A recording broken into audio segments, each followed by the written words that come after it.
ॐ अज्ञानतिमिरान्धस्य ज्ञानाञ्जनशलाकया चक्षुरुन्मिलितं येन तस्मै श्रीगुरवे नमः। वन्देऽहं श्रीगुरो श्रीयुतपदकमलं श्रीगुरून् वैष्णवांश्च श्रीरूपं सागरजातं सहगण रघुनाथान्वितं तं सजीवम् साद्वैतं सावधूतं परिजन सहितं कृष्ण चैतन्य देवं श्री राधा कृष्ण पादान् सहगण ललिता श्री विशाखान्वितांश तमाधिदेवं करुणानिधानं तमालवर्णं सुहितावतारम् अपार संसार समुद्र सेतुं भजामहे भागवत स्वरूपम्। हे देव हे दैत हे भुवनैक बंधो हे कृष्ण हे चपल हे करुणैक सिंधो हे नाथ हे रमण हे नयनाभिराम हा हा कदानुभवितासि पदं दृशोर्मे। श्री कृष्ण चैतन्य प्रभो नित्यानंद श्री अद्वैत गदाधर शिवसदी गौरभक्त वृंद। हरे कृष्ण कृष्ण कृष्ण हरे हरे हरे राम राम राम हरे हरे। हरे कृष्णा। सर्वप्रथम मैं अपने गुरुपाद पद्म ओम विष्णुपाद अष्टोत्तर शत श्री श्रीमद् भक्ति वेदांत माधव गोस्वामी महाराज के चरण कमलों में अनंत कोटि दंडवत प्रणाम ज्ञापन करता हूं। हम लोग श्रीमद् भागवत पुराण के दशम स्कंद में 47वें अध्याय में और भ्रमर गीत का श्रवण कर रहे हैं। राधा जी के द्वारा जो भ्रमर के प्रति उनका उद्गार है उसको उन्होंने व्यक्त किए हैं। उद्धव जी को ही सुना, उद्धव जी ही सब सुन रहे हैं।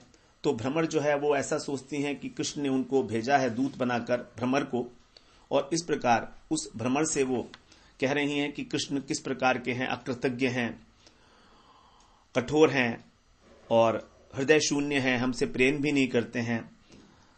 इस प्रकार से तो हम लोगों ने 16वें श्लोक में संजल्प नाम का जो भेद था, पंचम भेद चित्रजल्प का, उसमें श्रवण किया। संजल्प के लक्षण बताए हैं कि जिसमें आक्षेप वचनों के द्वारा कृष्ण की अकृतज्ञता की बात कही गई हो और उसमें निगूढ़ रूप से सौलुंठ वचन हो। इसकी परिभाषा इस प्रकार की है। सौलुष्ठया गहनया कयापि आक्षेपम मुद्रया तस्याकृत शताद्युति संकल्प कथितो बुधई। तो कृष्ण की अकृतज्ञता नंबर 1 और निगूढ़ रूप से सौलुंठ वचन। सौलुंठ का मतलब व्यंग सहित प्रशंसा करना। तो यहां पर जो है अकृतज्ञ है भगवान, ये बताया, और कठोर बताया, निष्ठुरता बताया। क्योंकि यदि जो भ्रमर है वो मनाने के लिए आया है, क्षमा प्रार्थना करने के लिए आया है, कृष्ण के अपराधों को क्षमा प्रार्थना करने के लिए, तो कह रही हैं कि तू मेरे पैरों पर सर मत टेक। मैं जानती हूं कि तू अनुनय विनय करने में, क्षमा याचना करने में बड़ा कुशल है। ऐसा लगता है कि जो रूठे हुए प्रिय को मनाने के लिए संदेशवाहक दूत को कितनी और कैसी चाटुकारिता करनी चाहिए, ये सब तू कृष्ण से सीख कर आया है, क्योंकि कृष्ण तो बड़े चापलूस हैं। लेकिन यहां पर तेरी दाल नहीं गलेगी। हम समझ गई हैं। हमने अपने पुत्र को, पति को, सगे संबंधियों को कृष्ण के लिए छोड़ा, लेकिन वो तो इतने अकृतज्ञ निकले, ऐसे निर्मोही निकले कि हमें छोड़कर चलते बने। अब तू ही बता, इस प्रकार के अकृतज्ञ के साथ हम संधि कैसे करें? यदि करना भी चाहें तो हमें क्या होगा? दुखी मिलता रहेगा। इस प्रकार से यहां पर 16वें श्लोक में संजल्प का वर्णन करने के बाद अब 17वें श्लोक में हम लोग प्रवेश करते हैं। 17वें श्लोक में कह रही हैं राधा रानी, मृगयुरिव कपीन्द्रं विव्यधेनुब्धलधर्मा स्त्रियमकृतविरूपां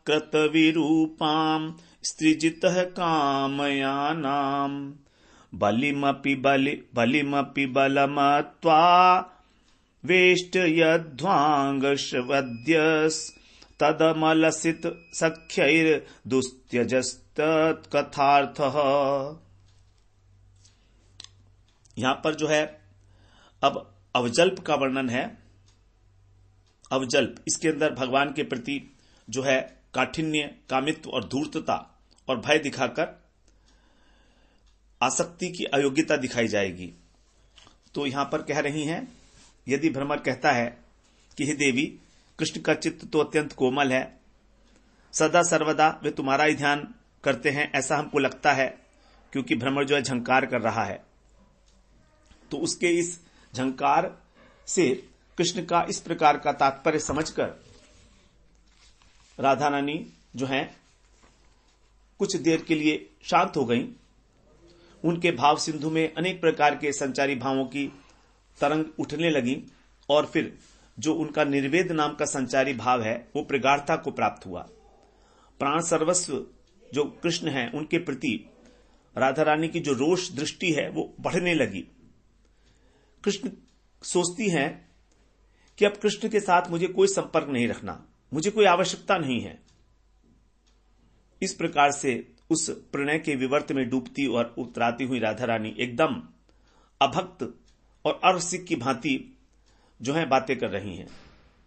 कह रही हैं, हे भ्रमर, तू कान खोलकर सुन ले, श्याम के साथ सख्य की बात मत उठाना, श्याम के साथ मत उठाना। तो क्यों नहीं उठाना, इसके लिए कह रही हैं कि वे कैसे हैं, लुब्ध धर्मा, व्याध के समान लुब्ध हो जाते हैं, जैसे शिकारी होता है वो। उन्होंने क्या किया, व्याध के समान क्रूर होकर, क्योंकि व्याध बड़ा क्रूर होता है, पशुओं का शिकार करता है, उन्होंने कपींद्र, जो कपियों के इंद्र हैं, अर्थात बाली जो सुग्रीव के भाई थे, उनको, और मृगयु आखेट पशु की भांति उन्होंने उसको विवध्य माने बींध दिया अपने बाणों से।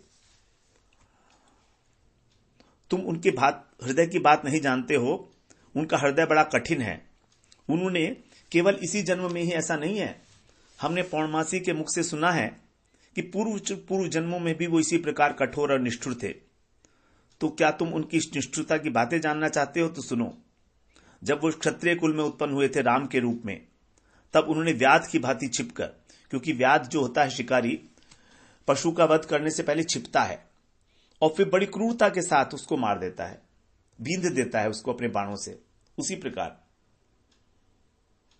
दूसरी बात बता रही हैं कि स्त्री जितः माने जो स्त्री के वश में हो गए हैं, ऐसी सीता जी उनके वश में होकर कामया नाम, उनको चाहने वाली, अर्थात राम को चाहने वाली स्त्रियम, जो स्त्री थी अर्थात शूर्पणखा, उसको उन्होंने विरूपाम अकृत, उसको विरूप कर दिया।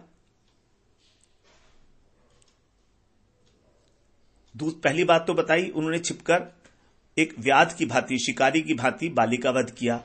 दूसरी बात बताई है, जो सीता जी के वशीभूत हैं स्त्री जितः, उन्होंने एक स्त्री के ही जो है शूर्पणखा के नाक और कान को भी छेदन कर दिया, कुरूप बना दिया। और तीसरी बात बता रही हैं, बलिम मत्वा, अर्थात जो दैत्यराज बलि थे, प्रहलाद जी के पौत्र, वामन अवतार के समय में उन्होंने बलिम मत्वा, उस बलि को बलिम अत्वा माने ग्रहण करना, खाना। तो उनके द्वारा जो पूजा की गई, उनके द्वारा जो दान दिया गया, उसको ग्रहण करके, और ध्वांश मत में कौए के समान, जैसे कौआ होता है, कौआ बड़ा कुटिल होता है, तो एक कौए की भांति, काक की भांति वेष्टयत, उसको बांध लिया, वर्णोपाश से बांध लिया था भगवान ने बलि महाराज को। जब बलि महाराज जो हैं 3 पग पृथ्वी देने का उन्होंने संकल्प किया था, भूमि देने का, और 2 पग में ही जो है त्रिविक्रम भगवान ने अपने वामन भगवान ने जो है त्रिविक्रम भगवान का स्वरूप धारण करके और सब पृथ्वी नाप ली, तब कहा तीसरा पग कहां रखूं, तो उन्होंने उसके सर के ऊपर रखा। वो सर के ऊपर नहीं रखा, उसको बांध लिया, क्योंकि प्रतिज्ञा पूरी नहीं हुई, संकल्प पूरा नहीं हुआ। तो ऐसा कौन करता है कि देने के बाद भी और उसको जो है कष्ट दे रहे हैं बांधकर, ऐसा तो कौवा ही करता है। इसलिए कह रही हैं तत् असित सख्यई, इसलिए जो असित हैं, सित का अर्थ होता है श्वेत, असित का अर्थ है काला। तो इस प्रकार के जो काले लोग हैं, इनसे सख्यई जो मित्रता है वो अलम बहुत हो गई, पर्याप्त। अभी तक बहुत मित्रता कर ली काले लोगों से, किंतु तत्कथार्थ दुस्त्यज, लेकिन फिर भी उनकी जो कथा है, उनकी जो चर्चा है, उससे हमारा छूटना बड़ा कठिन है। तो हमें मालूम है कि जो काले हैं सब लोग बड़े निर्दयी होते हैं, बड़े कठोर होते हैं, लेकिन इनकी कथा को हम नहीं छोड़ पाते। क्या करें, इनकी कथा है ही इस प्रकार की। तो भगवान के प्रति जो है आक्षेप कर रही हैं। तो रामावतार में भगवान ने बाली को व्याध की भांति चिपकर मारा। उसके बाद जब शूर्पणखा उनके पास कामना युक्त होकर आई तो उसको नाक कान काट के विरूप कर दिया। और ब्राह्मण के घर में जब जन्म लिया वामन के रूप में, तब उन्होंने बलि ने उनकी पूजा की, उनको मुंह मांगी वस्तु थी और उसकी पूजा को स्वीकार भी किया, तो भी जो है उसको वरुण पाश में बांध लिया और पाताल लोक में भेज दिया। तो ऐसा ही कृत्य हुआ है। तो जैसे कि कौवा जो होता है बलि खाकर भी बलि देने वाले को ही और घेर कर परेशान करता है। तो कौवा क्या करता है, जैसे किसी गृहस्थ के घर में अन्न इत्यादि का भोजन करेगा और अपनी जाति के कौवों को बुलाकर उसी को घेर कर अपनी चोंच से उसको जो है काटता है, परेशान करता है। तो इस प्रकार कह रही हैं हमें कृष्ण से तो क्या, अब किसी काली वस्तु से कोई प्रयोजन नहीं रखना, क्योंकि इन कालों का संग बड़ा दुखदायी है।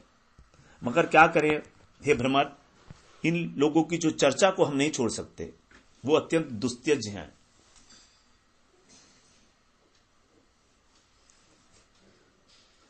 तो कह रही है तू भी तो काला है, तेरा सखा भी काला है। तो जिसने उसका संग किया वही मारा गया। इस जन्म की बात नहीं है, अलग अलग जन्मों में, पहले जन्मों में भी ऐसा ही हुआ है। रामावतार में भी वो श्याम रूप थे। नीलांबुज श्यामल कोमलांगम सीता समारोपित वाम भागम पाणौ महासायक चारु चापम नमामि रामम रघुवंशनाथम। भगवान का जो अंग है वो कैसा है, नीले कमल की भांति श्यामल अंग है, कोमल अंग है, और सीता जी जो इनके वाम भाग में विराजमान है ऐसी। और यहां पर श्याम जो रंग है वो भी यही है, नील सरोरुह नील मणि नील नीरधर श्याम। तो इस प्रकार से उस अवतार काल में जब दशरथ नंदन राम बने थे ये, उस समय में शिकारी की भांति पेड़ों की ओट लेकर बाली को मारा था। सुग्रीव से मित्रता कर ली थी, क्योंकि जो महर्षि विश्रश्वा है उनकी कन्या है शूर्पणखा, रावण की बहन। तो जब वो अत्यंत अनुरागिणी होकर उनके पास आई तो उसके नाक कान काटकर विरूप कर दिया। इस प्रकार से, और बाल्यावस्था में तो इन्होंने पूतना का वध किया ही। तो इस प्रकार जो अबला होती हैं, जो स्त्रियां होती हैं, उन्हीं के वध से ही इनका चरित्र प्रारंभ होता है।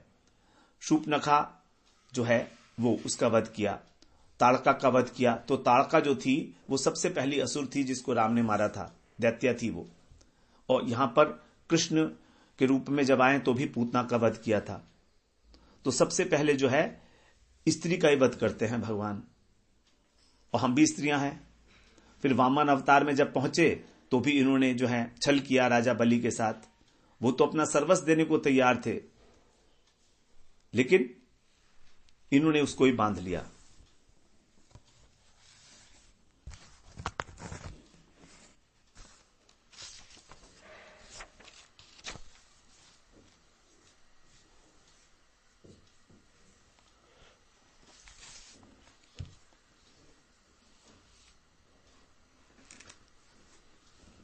ऐसा कहा जाता है कि जो असंतुष्ट ब्राह्मण है और जो संतुष्ट राजा है वो नष्ट हो जाता है। ये जो है ब्राह्मण के घर में जन्म हुए वामन के रूप में, और 3 पग धरती की जब चर्चा सुनी तो शुक्राचार्य महाराज इनके स्वरूप को जान गए यथार्थ में, और इन्होंने मना भी किया शुक्राचार्य जी ने कि ये कृष्ण है, ये विष्णु तत्व है, तो इनको जो है तुम मत दो, ये संकल्प अपना मत निभाओ, फंस जाओगे, तुमको नरक मिलेगा, पूरा नहीं कर पाओगे तो। लेकिन बलि महाराज जो हैं वो अपने संकल्प के ऊपर टिके रहे, और इन्होंने केवल 2 पग में ही पूरा विश्व प्रपंच नाप लिया। तीसरे पग के लिए पूछा कहां रखूं, और उनको बांध लिया। तब बलि महाराज ने बाद में कहा था कि आप इसको मेरी सर के ऊपर पधराइए। तो 2 पद में ही सबको नाप कर तीसरे पद में बलि महाराज को बांध लिया, क्योंकि उनका संकल्प पूरा नहीं हुआ, उनकी जो प्रतिज्ञा थी वो पूरी नहीं हुई। तो इस प्रकार से जो गोपी हैं वो समझती हैं कि वो अधिकारिणी नहीं है कृष्ण की सखा होने की, क्योंकि स्त्री के साथ संबंध नहीं, सख्य संबंध निपटा भी नहीं है। 2 लोगों का संबंध जो है सख्य संबंध नहीं निपटा, स्त्री के साथ और राजा के साथ। राजा किसका मित्र और किसका शत्रु, तो जो है ब्रह्मांड के राजा कृष्ण हैं, उनके साथ सख्य का निर्वाह कैसे हो सकता है। तो यहां पर जो है पहले कहा गया लुब्ध धर्मा। लुब्ध धर्मा का मतलब है जिनका धर्म नष्ट हो गया है। जब उन्होंने बलि महाराज को जो है बांध लिया तो उनका ब्राह्मण धर्म, क्योंकि ब्राह्मण जो होता है उसका ये काम नहीं है कि वो जो है बंदी कर ले, लोगों को बांध ले। उसका काम तो वेद का अध्ययन करना कराना, यज्ञ करना कराना, इस प्रकार का काम है। लेकिन इन्होंने इस प्रकार का कोई काम नहीं किया। इन्होंने इस प्रकार से अपने धर्म को लुब्ध कर दिया, मतलब नष्ट कर दिया, लुब्ध धर्मा।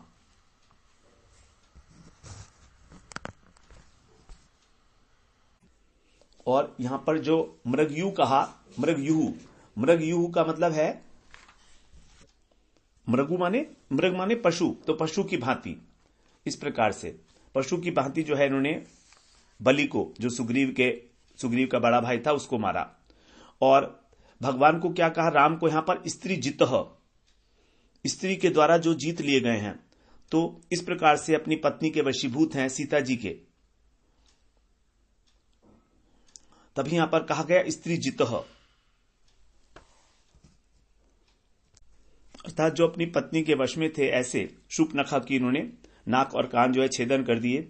इसमें शूर्पणखा का क्या दोष था, केवल इतना ही ना कि वो भगवान राम के रूप पर मुग्ध हो गई थी और उसने उनको अपना स्वामी बनाने की इच्छा प्रकट की थी। तो इसलिए और इस दोष हेतु उन्होंने जो है, जब उसके छेदन हो गया तो शूर्पणखा का कहीं विवाह भी नहीं हुआ, क्योंकि उसको विरूप कर दिया। कोई भी पुरुष उसको ग्रहण नहीं कर पा रहा है, विरूपाम। और ये बात भी तब समझ भी आती है, देखते हैं कि राम जो है यहां पर जो है तपस्वी वेश में है, सत्यपालन व्रत के व्रती होकर वन वन में भटक रहे हैं। ऐसा तो नहीं था ना उस समय ऐसा नहीं था, वो तो सीता जी साथ में थी। तो इस प्रकार से एक स्त्री के द्वारा विवाह प्रस्ताव क्षत्रिय पुरुष के प्रति कोई अशोभनीय कार्य नहीं माना जाता था उस समय। वो अच्छी प्रकार से अपनी प्रिया के साथ प्रेम पूर्वक वंशोभा का आनंद ले रहे थे। अब यदि उनको किसी अन्य स्त्री को ग्रहण करने की इच्छा नहीं थी तो उन्होंने अपने रूप और सौंदर्य की छटा को विस्तार क्यों कर रहे थे। वो तो पहले तो उन्होंने राम ने अपना रूप दिखाकर हमें मुग्ध किया और फिर इस प्रकार का हमारा अपमान किया शूर्पणखा का। तो इस प्रकार से उनका जो निर्ममता है, उनकी जो निष्ठुरता है, उसको व्यक्त करने के लिए तो भाषा ही नहीं है। और राम के साथ ही अगर भ्रमर कहे कि इनके साथ तुम मैत्री कर लो, संधि कर लो, तो जब इन्होंने बलि को मारा था, सुग्रीव के मित्र हैं, सुग्रीव के बड़े भाई हैं, सुग्रीव के मित्र होकर भगवान ने जब मारा था, तो जो अत्यंत निकृष्ट व्याध होते हैं, शिकारी होते हैं, वो भी कभी भी बंदर को नहीं मारते हैं, वानर को नहीं मारते हैं, क्योंकि वानर का जो मांस होता है वो अभक्ष्य है। और उन्होंने धर्म कुल के मुकुटमणि होकर इस प्रकार का ये वानर को मारने वाला अशोभनीय कार्य किया, इसलिए उनको कहा लुब्ध धर्मा, उसका वेध दिया।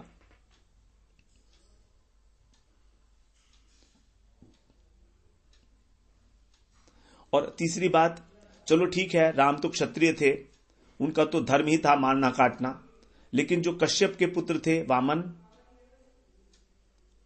जो अदिति और कश्यप के पुत्र थे वामन, वे तो ब्राह्मण थे, ब्रह्मचारी थे। ब्रह्मचारी को जो है अनेक प्रकार के सद्गुणों से संपन्न होना चाहिए। 12 प्रकार के सद्गुण बताए गए हैं ब्रह्मचारी के, ब्राह्मण के। तो उसने क्या अपराध किया था राजा बलि ने? उन्होंने तो अत्यंत आदर पूर्वक और उनको 3 पग भूमिदान देने का संकल्प ही तो किया था। जब बलि की पूजा को ग्रहण कर रहे थे वामन, तो उनके पांव बड़े छोटे छोटे से थे, और फिर न जाने कैसे बड़े विराट उन्होंने अपने जो है कदम प्रकट कर दिए त्रिविक्रम रूप धारण करके। तो उनका जो ये रहस्य है, इसको तो कोई समझ नहीं सकता, क्योंकि किसी बड़ी वस्तु के अंदर तो छोटी वस्तु आ सकती है, लेकिन छोटी वस्तु में बड़ी वस्तु कैसे आएगी, ये बात तो कोई बुद्धि से नहीं समझ सकता। तो उस विराट पद विक्षेप से उन्होंने सारा का सारा ब्रह्मांड नाप लिया 2 कदम में ही, और कहते हैं तीसरा कदम कहां रखूं, और छल पूर्वक इस प्रकार बलि को बेचारे को बांधकर रसातल में भेज दिया। बलि महाराज के प्रति जो अत्याचार है, इसकी बात सोच के तो हमारे प्राण भी कांपने लगते हैं। जैसे एक कौआ किसी मनुष्य के द्वारा जो खिलाया गया खाद्य पदार्थ है उसको खा लेता है, और अवसर देखकर उसके मस्तक पर चोंच भी मार देता है, क्षत विक्षत भी कर देता है। उसी प्रकार ये जो वामन जी के द्वारा जो उसको बांधा जाना है, उसी प्रकार का हो गया। पहले तो उसका सर्वस्व छीन लिया और फिर उसको वरुण पाश से बंधवा दिया। बलिमपि बलिम अत्वा, बलि जी के द्वारा बलि को ग्रहण करके, अत्वा माने ग्रहण करके, तो इसलिए तद अलम असित सख्यई, ये जो अलम जो असित हैं अर्थात जो काले हैं, इनके साथ अब तुम इस प्रकार की जो बातें हैं वो करना बंद करो, ये ठीक नहीं है। हमको किसी काले से मित्रता नहीं करनी है।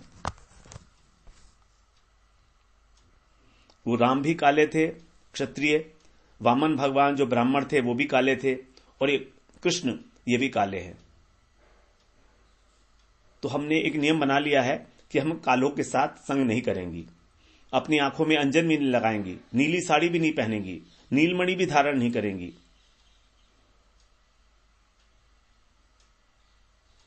और काले बालों के अंदर भी हम जो है वो धूल लगा लेंगी, जिससे कि बालों के जो बाल काल हैं वो भी दिखे ना। तो इस कंडीशन में यदि उनसे भ्रमर कहे कि ठीक है, तुम काले से इतना के प्रति इतना कटाक्ष कर रही हो, तो ठीक है, काले की चर्चा करना भी छोड़ दो। तो इसलिए कह रही है नहीं, ऐसा संभव नहीं है। दुस्त्यज तत्कथार्थ, उसको छोड़ने में असमर्थ हैं।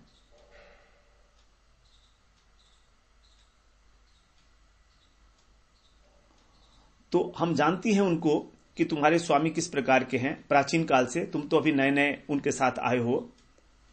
वामन अवतार में, राम अवतार में किस प्रकार से उन्होंने अपने कठोर स्वभाव का परिचय दिया है।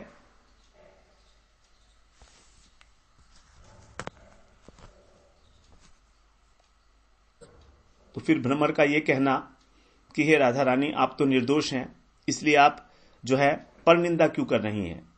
क्योंकि निर्दोष को कभी भी पर निंदा नहीं करनी चाहिए। यदि हम किसी की निंदा करते हैं तो उसी के अंदर हमारा आवेश हो जाता है, और उसके अंदर जो दोष हैं वो हमारे अंदर भी आ जाते हैं। बात तो ठीक है। इसी का प्रत्युत्तर देती हुई कह रही हैं दुस्त्यज तत्कथार्थ, अर्थात वो कृष्ण की कथा को हम नहीं छोड़ पाती, क्योंकि वो इतने निष्ठुर हैं कि क्रोधवश अपने आप ही उनकी निंदा निकल जाती है। यद्यपि हम अपनी इच्छा से निंदा नहीं कर रही हैं, लेकिन क्या करें। तो यही है रागानुगा भक्ति, रागात्मिक भक्ति, सामान्य जो संसारी हैं वो तो भगवान की कथाओं में अपने मन को लगाने का प्रयत्न करते हैं, लेकिन जो रागानुगा भक्त हैं उनका मन सहज रूप में कृष्ण के अंदर लगा हुआ होता है। वो उनकी कथाओं को, उनके कीर्तन को चाहकर भी नहीं छोड़ सकते, एक क्षण भी नहीं छोड़ पाते।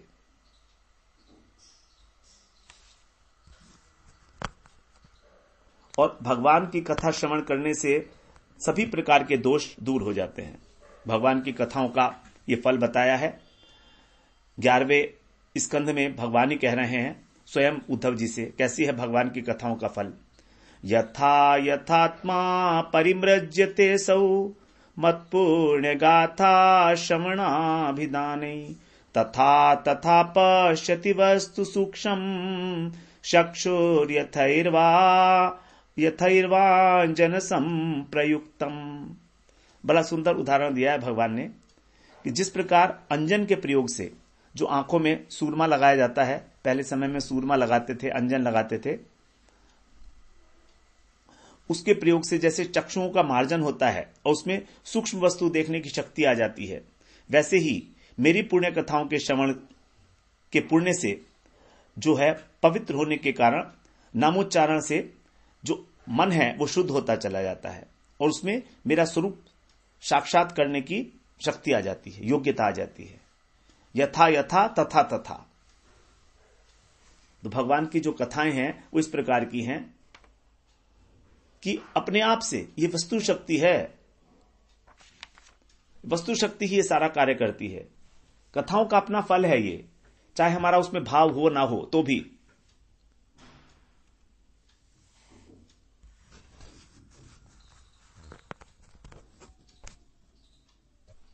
और यहां पर इस श्लोक में दूसरा भाव ये भी बताते हैं कि भ्रमर कह रहा है, हे राधा रानी, आपने तो अपना सर्वस्व त्याग करके कृष्ण से मैत्री की है। यदि कभी सखा से कोई कलह हो जाए तो भी हमें उसे विरोध नहीं करना चाहिए, हमें अपने सख्य धर्म का पालन करना ही चाहिए। तो ऐसे वचनों का उत्तर देती हुई कहती हैं राधा रानी, हे मधुप, हमने कृष्ण को नहीं त्यागा, हमने नहीं त्यागा, वे ही हमको त्याग कर मथुरा चले गए हैं। अब वे हमसे नहीं मिलेंगे तो हम क्या करें? अब उनके कथार्थ की शरण लेकर ही जीवन बिता देंगे। यदि हम उनके इस कथार्थ को भी त्याग दें तो भी, यदि उनका ये कथार्थ भी हमें त्याग दे, कथार्थ भी त्याग दे, तो भी हम कथार्थ को नहीं त्याग दे सकती, हम नहीं त्याग कर सकती कथार्थ का। तो यहां पर बड़ी सुंदर बात बताई है, कथा के लिए नहीं कहा है, कथार्थ, कथा का अर्थ। कथा का अर्थ जब तक नहीं जानेंगे तब तक वास्तविक शरण नहीं है, क्योंकि एक शब्द होता है, एक शब्द का अर्थ होता है। शब्द और शब्द के अर्थ को अलग अलग नहीं किया जा सकता। जैसे हमने कहा गाय, तो गाय के कहते ही गाय की जो एक रूप है वो हमारे चित्त के अंदर स्फुरित हो गया कि गाय सफेद होती है, उसके 4 पैर होते हैं, इस प्रकार से। तो उसका अर्थ जो है स्वभावतः ही चित्त में प्रकाशित होता है। तो शब्द और अर्थ दोनों साथ साथ हैं। तो कथा और उसका अर्थ, तो जब तक हम कथा के अर्थ पर श्रवण करते नहीं है, उसको मनन नहीं करते हैं, तब तक वो कथा जो है उतनी फलदायी नहीं होती है। तो यहां पर राधा रानी कहा कथार्थ, कथा के अर्थ को हम नहीं छोड़ पा रही हैं, उसकी क्या महिमा है उसको हम नहीं छोड़ पा रही हैं। जैसे भगवान जो है चिन्मय है, ऐसे उनका जो कथा है वो भी चिन्मय है, कथा का अर्थ।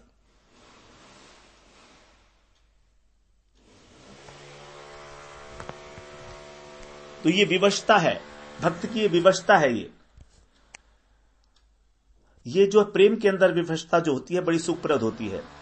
अदरवाइज साधारण जीवन में जो विवशता है वो बड़ी कष्टकारक होती है, बड़ी कष्टकारक होती है। यदि हम किसी का जबरदस्ती कोई काम करें, करना पड़े तो हमें बड़ा दुख होता है, लेकिन प्रेम में यही विवशता जो है अत्यंत मधुर हो जाती है, सुखद हो जाती है। तो जो भगवान के अनन्य भक्त हैं उनको भगवान की कथा में, भागवत कथा में ही यदि किसी प्रकार की भी कोई विघ्न आता है तो बड़ा दुख होता है। तो इस प्रकार से कथा का अर्थ चिंतन करना, कथा को श्रवण करते हुए, ये बड़ी महत्वपूर्ण बात है। शब्द का चिंतन जब हम करेंगे तभी हम उसका अर्थ होगा हमारे हृदय में स्पष्ट।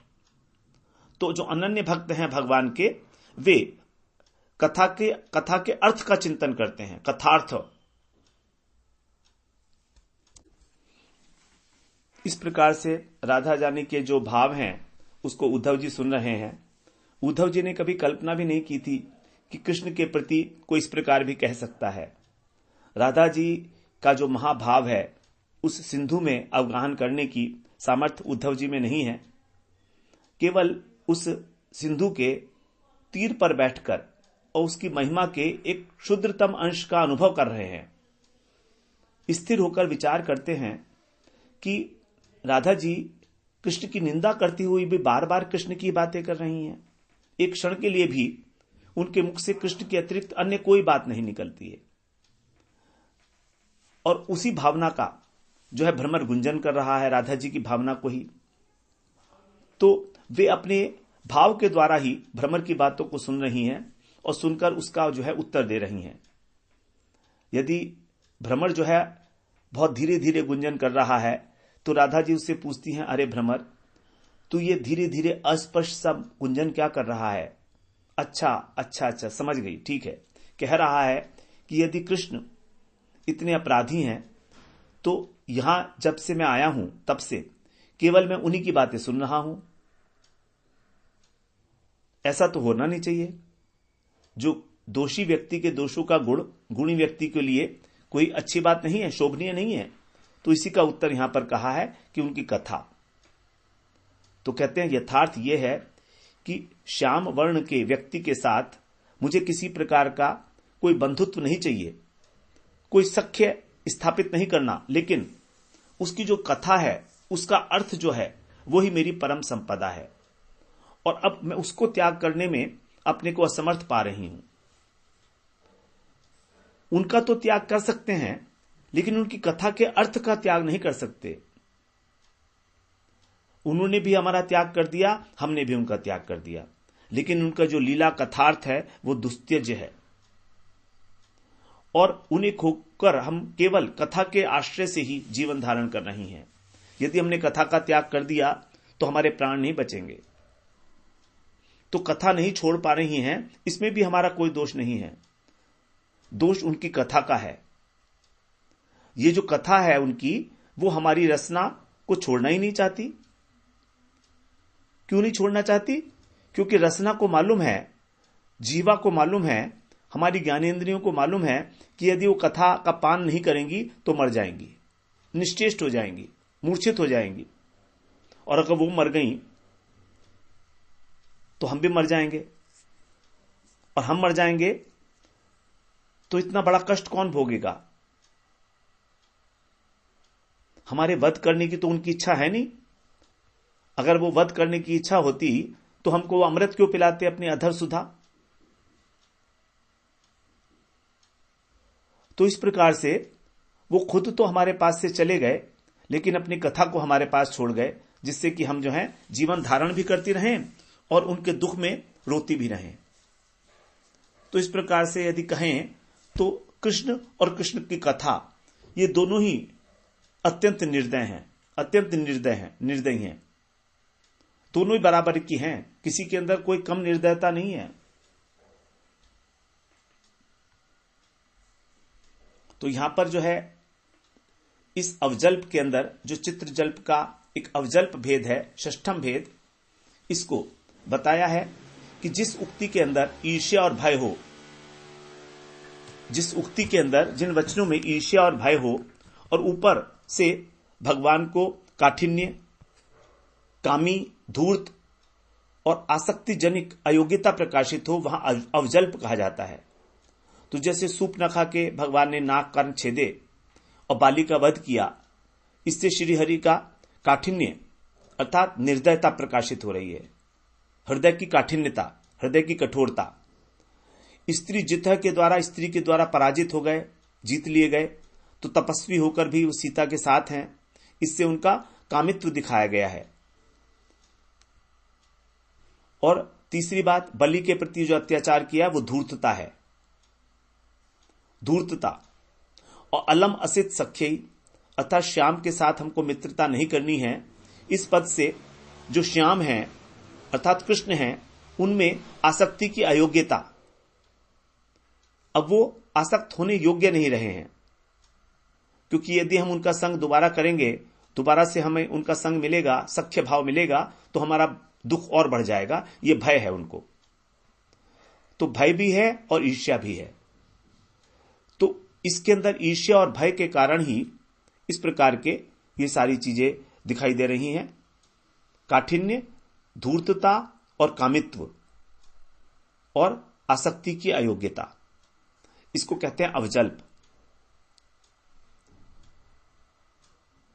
अब ये सारी उक्तियां राधा जी के मुख से दिव्योन्माद के अंदर प्रकट हुई हैं। ऐसी बात नहीं है कि राधा जी को ये मालूम नहीं कि कृष्ण कितने सहृदय हैं, कितने कोमल हृदय हैं। सूर्पनखा के प्रति उन्होंने बाहर व्यवहारिक दृष्टि से देखा जाए तो निर्दयता का व्यवहार किया, लेकिन वो भी वास्तव में उनकी परम करुणा है। ये बात समझने योग्य है। भक्त लोग इस बात को जानते हैं, चाहे सरल भाव से हो चाहे कपट भाव से हो, सूर्पनखा ने श्री राम को पति रूप में प्राप्त करने की इच्छा की है। तो जब भगवान को पति रूप में चाहा जाएगा तो वैसा ही होगा जैसा हुआ। अब भगवान को उसको पत्नी के रूप में ग्रहण करना ही होगा, तो भगवान की सभी की इच्छाओं का पूरा करने वाले हैं। एको बहुनाम यो विदधाति कामान, सभी की इच्छाओं को पूरा करने वाले हैं भगवान। और विशेषकर जो इच्छा जो है भगवान को लेकर है उसको पूरा करेंगे ही करेंगे। लेकिन राम जो है वो एक पत्नीधारी है, मर्यादा पुरुषोत्तम है, अब उसको ग्रहण कर नहीं सकते। तो जब तक भगवान पुनः बहुबल्लभ होकर कृष्ण रूप में नहीं आते, तब तक सूर्पनखा को प्रतीक्षा करनी पड़ेगी। और यह प्रतीक्षा बहुत लंबी है, बहुत लंबी दीर्घ प्रतीक्षा है, क्योंकि भगवान आए हैं 24वें मनवंतर में और कृष्ण आएंगे 28वें मनवंतर में। अब एक मनवंतर का जो समय होता है उसमें जो है 71 चतुर्युग हो जाते हैं एक मनवंतर के समय में, और एक चतुर्युग होता है 43,20,000 वर्ष का। तो इतना लंबा समय, उससे भी ज्यादा थोड़ा। तो यदि इस बीच में कोई अन्य व्यक्ति उसका पाणी ग्रहण कर ले, उसके प्रति आकृष्ट हो जाएगा, तो फिर भगवान जो हैं वो उनके जो नाम है वांछा कल्पतरु, उस नाम को दोष लग जाएगा। तो इस प्रकार से कोई भी पर पुरुष अब उसको स्पर्श नहीं कर सकता जिसके हृदय में भगवान के प्रति प्रतिभाव से प्राप्त करने की इच्छा जागृत हो गई है।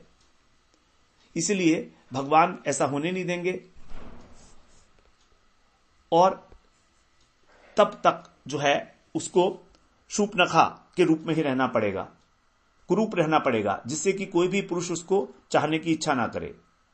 और यह काम तभी हो सकता है जब उसको विरूप कर दिया जाए, कुरूप कर दिया जाए।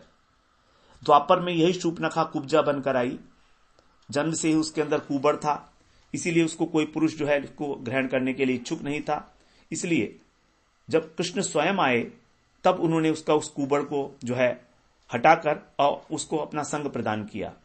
तो इस प्रकार से जो है वध शूर्पनखा का, ये भी शूर्पनखा का जो कुरूप करना है, ये भी किसी प्रकार से भगवान की निर्दयता नहीं है बल्कि करुणा ही है। इसी प्रकार से बाली के विषय में हम लोग अगले सत्र में फिर श्रवण करते हैं। बाली को भी जो भगवान ने मारा है उसमें भी किसी प्रकार की कोई निर्दयता नहीं है। इस विषय में, बाली के विषय में और बलि महाराज के विषय में जो वामन भगवान के द्वारा ठगे गए, उसमें भी भगवान की कोई निर्दयता नहीं है, बल्कि उसमें भी उनकी करुणा छिपी हुई है। किस प्रकार से, इसे हम अगले सत्र में श्रवण करते हैं। वांछा कल्पतरुभ्यश्च कृपा सिंधुभ्यैव च पतितानां पावनेभ्यो वैष्णवेभ्यो नमो नमः।